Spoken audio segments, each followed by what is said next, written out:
ഒരിക്കൽ 4 സന്യാസിമാർ 2 ആഴ്ചത്തേക്ക് സംസാരിക്കില്ല എന്ന വ്രതത്തോടെ ധ്യാനത്തിലിരുന്നു.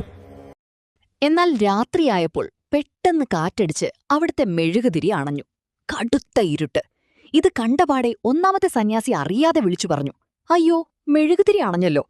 അത് കേട്ട രണ്ടാമൻ ചോദിച്ചു, നമ്മൾ സംസാരിക്കാൻ പാടില്ലാത്തതല്ലേ? ഉടനെ മൂന്നാമൻ ദേഷ്യപ്പെട്ടു, നിങ്ങളെന്തിനാണ് വ്രതം തെറ്റിച്ചത്?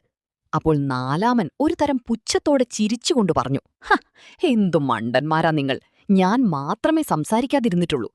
സത്യത്തിൽ ഇവരിൽ ആരാണ് ഏറ്റവും വലിയ മണ്ടൻ? വ്രതം തെറ്റിച്ചു എന്നത് മാത്രമല്ല, മറ്റുള്ളവർ വ്രതം തെറ്റിച്ചോ എന്ന് നോക്കാൻ പോയതുകൊണ്ട് ആർക്കും ഒരു ഗുണവും ഉണ്ടായില്ല എന്നതാണ് സത്യം. ഇന്നത്തെ നമ്മുടെ സോഷ്യൽ മീഡിയ കമന്റ് ബോക്സുകളും ത്രെഡുകളും ഇതുപോലെയാണ്.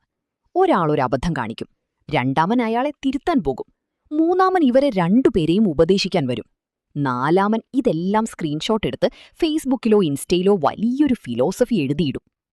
മറ്റുള്ളവരുടെ തെറ്റുകൾ ചൂണ്ടിക്കാണിക്കുന്ന തിരക്കിൽ നമ്മൾ പലപ്പോഴും നമ്മുടെ സ്വന്തം കാര്യം മറന്നുപോകുന്നു എന്നതാണ് ഇതിലെ തമാശ. മറ്റുള്ളവരെ സൈബർ ബുള്ളിയിങ് ചെയ്തും അനാവശ്യമായി തിരുത്തിയും നമ്മൾ എന്തോ വലിയ കാര്യം ചെയ്തു എന്ന് വിശ്വസിച്ചിരിക്കുകയാണ്. ഈ 4 സന്യാസിമാരും പരസ്പരം വഴക്കിട്ടതല്ലാതെ അവരിൽ ഒരാൾ പോലും എഴുന്നേറ്റുപോയി ആ മെഴുകുതിരി വീണ്ടും കത്തിക്കാൻ ശ്രമിച്ചില്ല.